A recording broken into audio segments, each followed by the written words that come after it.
Naku po, paliit na po ng paliit ang mundo ni Alice Guo. Ang ating pong tatalakayin po ngayon ay mula po sa UNTV News and Rescue. Ang title po nito, Senator Gatchalian, may isisiwala tungkol sa umano'y koneksyon ni Mayor Guo sa Pogo Ops. Kung hindi ka pa po nakakasubscribe sa akin channel, please subscribe para ma-update ka kapag po naglalabas po ako ng ganitong reaction video. Simulan na po natin to at pakinggan natin. Let's do this. Partner mo, mga pugante, hindi mo pwedeng sabihin wala kang alam eh. Imposibleng wala kang alam. Ikaw ang gumalaw para mabuo ito lahat eh. Kumbinsido sa Senator Sherwin Gatchalian na talagang may kinalaman si Bamban Mayor Alice Guo sa operasyon ng Nereida Pogo Hub sa mismong bayan nito sa Tarlac. Kasunod ito ng isinagawang executive session ng Senate Committee on Women, Children, Family Relations and Gender Equality kasamang ilang ahensya ng gobyerno kahapon. Ayon kay Senator Gatchalian, hindi na maitatanggi ng alkalde ang kanyang partisipasyon dahil nakapangalan umano mismo sa kanya ang ilang dokumento para sa operasyon ng Pogo Hub. Yun na nga ano. Nakapangalan pala sa kanya ang ilan sa operasyon ng Pogo Hub na yan, no? Grabe naman talaga Alice Guo. Talagang itong si Sen Gatchalian talaga ay hindi po tumitigil na mag-gather po talaga ng ebidensya para po masukol na po talaga itong si Alice Guo, no? Pakinggan pa po natin ha. Ayon kay Senator Gatchalian, hindi na maitatanggi ng alkalde ang kanyang partisipasyon dahil nakapangalan umano mismo sa kanya ang ilang dokumento para sa operasyon ng Pogo Hub. Bukod dito, lumalabas din umano na may koneksyon ng alkalde sa mga ahensya ng gobyerno. Yung application sa PLDT for internet, siya ang nakapangalan doon. Nakita ko yung bill, 120,000 per month. Hindi ito yung pangbahay na application. Ito yung application niya para sa Pogo facility. So, ang punto ko doon, meron siyang active participation para mabuo yung Pogo. Tama po, no? Tama. Yari si Alice Guo, no? Sipin nyo, no? PLDT Wi-Fi. Sa kanya nakapangalan. Ibig sabihin nun, kung wala po talaga siyang partisipasyon niya sa Pogo, no? Hindi mag-a-appear ang pangalan niya ron. Pero, marami pong dokumento talaga na nakasulat po ang kanyang pangalan doon. Yan na nga po, Wi-Fi na lang po yan, no? Pero po, pangalan pa rin ni Alice Guo yung nakalagay. Ibig sabihin po ay meron po siyang participation yan sa Pogo na yan. At talaga pong hindi po basta-basta kasi po nakapangalan sa kanya eh. 'Di ba? Yun lang po talaga yung matinding ebidensya rin talaga kay Alice Guo talaga. Ang punto ko doon, meron siyang active participation para mabuo yung Pogo. So hindi natin matatanggal yung ebidensyang yun. Lumalabas na merong konkretong ebidensya na may link siya sa mga criminal syndicates na nag-organize nitong Pogo sa Bamban. So meron siyang link dito sa mga organized crime. Palakpakan po natin yan si Senator Gatchalian. At hindi rin po talaga siya tumitigil, no, para po talagang masukol po itong si Alice Guo. At sana po talaga, no, wag po talaga nilang tigilan to at talaga pong tutukan po talaga nila. Kasi po, mahirap po pag nawalan po ng saysay ito, no, pag naubos po ang oras nila dito at hindi po to nakakasuhan itong si Alice Guo, ay nako, sayang po talaga ang lahat po, no. Kasi po, malaking po sa atin tong Pogo na yan at yung nasasangkutan din ni Alice Guo na unang-una pinag-iisipan din talaga siya na spy po siya, no. Dito po sa ating bansa, dito sa Pilipinas. Kailangan po talaga yan ng masusing investigasyon, yung kaso ni Alice Guo at ng Pogo. Meron ding mga information na siya mismo gumagalaw para magkaroon ng connection sa iba't ibang mga ahensya. Sinubukan din daw hanapin ng opisina ni Senator Gatchalian ang contractor ng Pogo Hub para malaman kung sino ang tumanggap ng bilyong-bilyong pisong halaga para sa pagpapatayo ng mga gusali pero hindi umano nila ito mahanap. For now, it's a dummy company. Yung pangalan ng construction company, Howley Builders and Construction Company. Dami company, ibig sabihin po noon ay hindi po totoo, no, na company. Dami lang, kumbaga parang dami account, no, kung naiisip nyo yung ganun. Ibig sabihin po talaga pong mahihirapan po talaga silang hanapin po, no, kung sino po talaga yung yung may-ari niyan, yung contractor. Grabe to. Pero sana talaga, no, mahalungkat pa po talaga nila to kasi po mahirap po talagang hindi nila mahuli tong mga to kasi po pag ito po ay nakalusot pa ay maaari pa rin pong maghasik po ng lagim yan dito po sa atin sa Pilipinas, no. Nung pumunta kami sa Binondo, dahil doon yung registered address, walang ganun na opisina.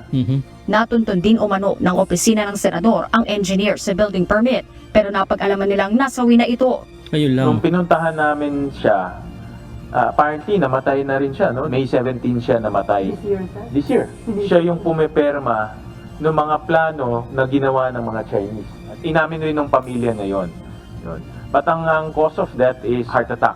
Medyo na dead end kami doon dahil siya yung pumiperma, siya yung connection doon sa mga Chinese engineers. Yun nga kasi patay na siya, hindi na nila maano yung ebidensya talaga kasi yung mismong pumipirma ay wala na, no? Patay na. Sayang naman, no? Pero sana talaga mag-participate din talaga yung pamilya, no? Dito sa ano na to, sa kaso na to. Sa pag-iimbestiga nila Sen Gatchalian kasi po talagang ano to. High profile po kasi talaga to eh. Kasi unang-una mayor po, di ba? Mayor yan si Alice Guo. At yung Pogo po ay hindi po basta-basta, $1 billion po ang ano niyan. Yung kumpanya po na yan, no? Kaya dapat po talaga ay mahuli ang dapat mahuli, makasuhan ang dapat makasuhan po talaga dito. Batay din umano sa investigasyon ng intelligence agencies, hindi lang si Mayor Go, kundi may iba pang politiko ang sangkot sa operasyon sa Pogo Hub sa Bamban. Ayun lang, may iba pang politiko, grabe. Dapat talaga maano rin yan, no, mahalongkat din yan kung sino pa bang ibang politiko na yan. At para talaga maisama na po sa listahan niya ng mga makakasuhan. Kasi po, syempre, hindi po sila Alice Guo lang yan. Malamang marami pong, kumbaga, incorporated po yan, kumbaga, di ba? Ganun po ang kalalabasan niyan, di ba? Magsama-sama po silang makulong dyan kung talaga pong mauhuli silang lahat. At para po hindi na rin po pamarisan po ng iba na manunungkulan din po sa atin sa gobyerno na maging ganyang katiwali po, no? Kasi po, para sa akin po talaga, no, sana matanggal na po yung Pogo. Wala pong ano po sa atin yan eh. Kumbaga, kahihiyan lang po ang naidudulot po sa atin ng Pogo na yan. Unang-una po ay nagiging sentro rin po daw dyan ng kaso ng human trafficking. Kaya sana po ay tugunan po talaga nila tong kaso na to. Ang si Mayor Go, kundi may iba pang politiko ang sangkot sa operasyon sa Pogo Hub sa Bamban. May mga pangalan kasi doon at mayroong web, no, na pinakita at may mga politicians, enforcers, criminal syndicates, even businessmen. Kumukuha Ayun na. pa sila ng further intelligence, no. So it's hard to say it now, no, but ang only pwede kong sabihin meron pang kasamahan na iba na politiko rin. Sa ngayon, inapila ng kampo ni Mayor Go ang ipinato na suspensyon ng ombudsman. Pero si Senator Gatchalian, kumbinsido na hindi ito kakatigan ng ombudsman dahil malakas niya ang inihaing kaso laban sa alkalde. Punto pa niya, mapanganib kapag naalis ang suspensyon ni Mayor Tama. Go dahil posible umano nitong maimpluwensyahan ang investigasyon. Tama, pwede niya ma-impluwensya ng investigasyon lalo kung nasa posisyon siya. Kung mawala yung suspension niya, no, syempre pwede yang impluwensyahan talaga yung mga doon kasi mayor siya. Isipin niyo yun, 'di ba? Ano siya, pero para sa akin hindi siguro nga rin kakatigan ng korte, no, tong inihahain na pagsuspinde ng suspension ni Alice Guo. Hindi, marami kasing ebidensya eh. At sana talaga wag talaga nilang pagbigyan si Alice Guo para talagang magdire-diretso rin talaga yung investigasyon nang hindi sila mag-aalala na pwedeng si Alice Guo na mag-impluwensya sa ibang tao na pwedeng hingan ng impormasyon. Delikado na ma-lift yung preventive suspension dahil gusto natin pati yung mga nagtatrabaho sa municipal hall ng Banban magsalita. Yes. Siyempre kung mayor ka, matatakot yung mga nagtatrabaho doon na magsalita. No, at gusto natin patawagin rin yung mga ibang nagtatrabaho doon para ibigay yung impormasyon sa atin kung ano yung kanilang nalalaman, ano yung kanilang nakikita at sino nag-uutos sa kanila. Sana lang talaga mag-cooperate yung mga nasa nasa Bamban nga na mga diyan sa gobyerno nila na under ni Alice Guo, pero parang para sa akin kung talagang may loyalty sila kay Alice Guo, mahihirapan sila na paaminin niya mga yan o sumama sa investigasyon na magdidiin kay Alice Guo. Kasi alam niyo naman dito sa gobyerno sa mga ganyan, may loyalty po talaga yan.